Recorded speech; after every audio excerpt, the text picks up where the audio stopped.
Hello, this is Group 5. Our project is on postmodern dance.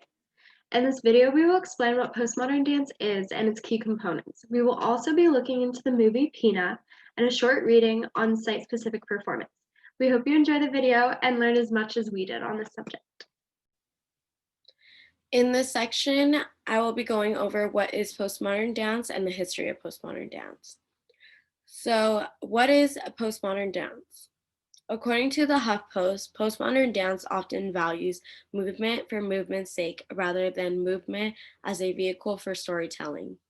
I believe that this is true because in Pina, in the beginning, I did not understand with the dances what kind of story they were trying to tell, and I kept trying to look at it from what story are they telling and what's the plot and everything. But as I did more research on postmodern dance, I realized that they're doing it for the performance and for the movement's sake, not for telling a story. So I believe that that is definitely true. And although Pina is telling a story about Pina and who Pina was, the dances aren't telling a story itself. That article also mentioned how postmodern dance is not dependent on the music, but this style dance complicates the relationship between music and dance. The music occurs in the same time and place. A good quote I found in the New York Times Style magazine describes that postmodern dance is tended to reject virtuosic movement in favor of pedestrian ones like walking, couching, flailing, and falling. From my analysis of Pina, the choreography involves activities.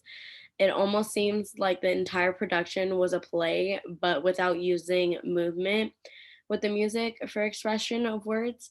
So now I will be moving on to the history of postmodern dance.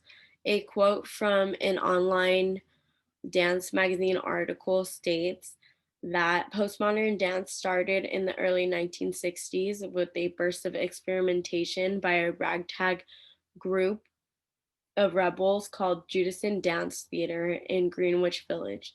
They broke with the expressionism of Martha Graham and the Graham and the theme and variations structure of Doris Humphrey.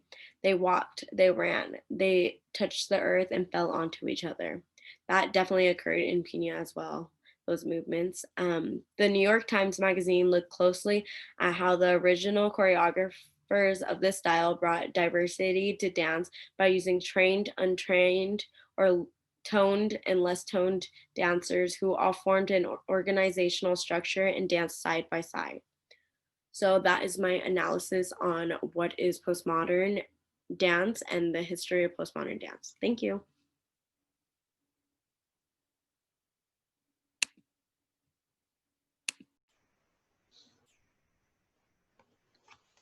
Thank you, Tamar, for your presentation on postmodern dance.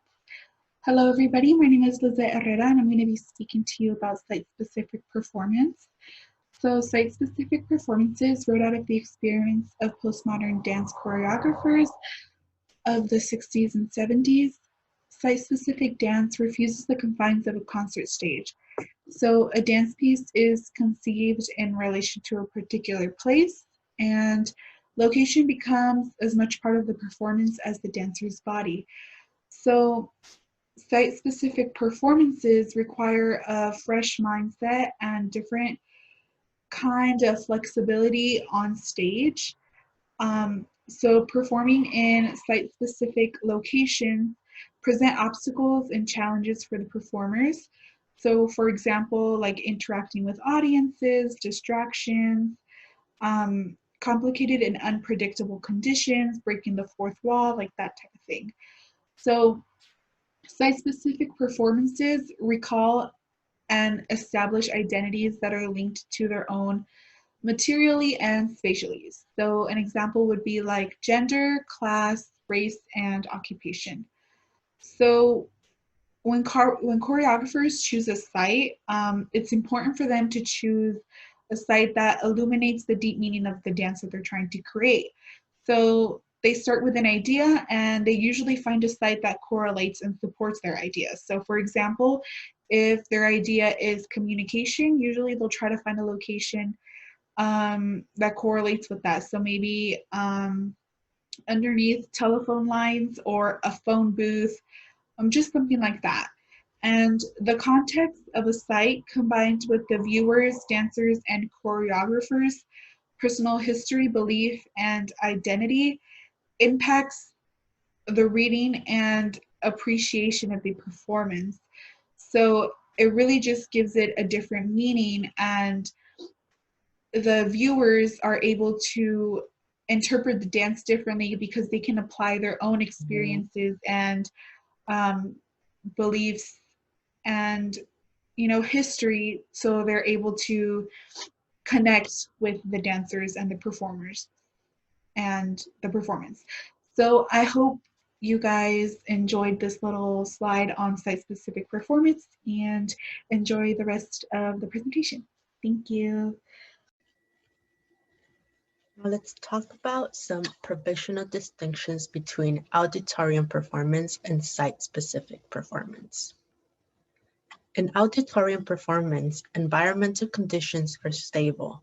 Usually the stage is set up and it has been drafted and set up at a certain way that the performance needs. While in site-specific performance, environmental conditions may change. That is due to the fact that they're out in an environment that they can't control every variable with. Another difference is that in auditorium performance is scheduled. As we all know, we're going to theater or any performance, there's usually a time we show up and there's tickets for it, and you just know at what time to show up and what date. While in site-specific performance, there may be a transitory discontinuity in the social fabric, which means to the public, wherever this site performance shows up, it might not feel to the audience or to the people involved as if it was scheduled. It seems more like a random performance that just happened to be happening at that place. Another distinction would be the audience may have been to the performance before in auditorium performances. That means like shows can be replayed. There's different shows of one performance, while in site-specific performance, there are no regular audiences. That is due to the fact that they're usually outside and is just involving the people in that place or at that time. In auditorium performance, events occur in the middle distance. I believe that's like in stage, like the middle distance as we're facing the performance. It's like right, usually a specific distance between the audience and the auditorium where the performance is happening. While in site-specific performances, events occur at varying and changing distances. That is something more of, if it's a flash mob in the middle of a lunch area, then the distance from one audience might be closer than the other one, and so on. In auditorium performance, effects are confined and controlled, while in site-specific performance, effects may intrude and compete for attention. So anything around a site-specific performance might be distracting or might even be part of the performance. One last distinction we can make is that in the auditorium performance, it's usually designed to facilitate repetition, which means it's usually choreographed and has very specific drafted performances that are meant to be repeated and replayed or reshown as a piece of art. While in site-specific performances, there may be no recourse or no second chance. They're usually just happening once, and it might be distinct even if it was to show up again the next day. It might be different due to all the environments and effects that they can't control.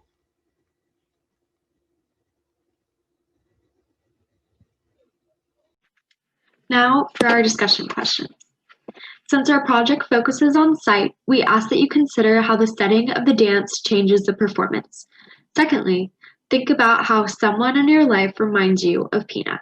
She's described as an incredible character, very understanding, childlike but mature, simultaneously fragile but strong, and she evokes strong emotion. For me, this character reminds me of my Aunt Linda. She's battling diabetes and is an amputee, yet her resilience, humor, and positivity shine through her medical issues. That's all from Group 5 for our PowerPoint presentation. Thank you so much for listening.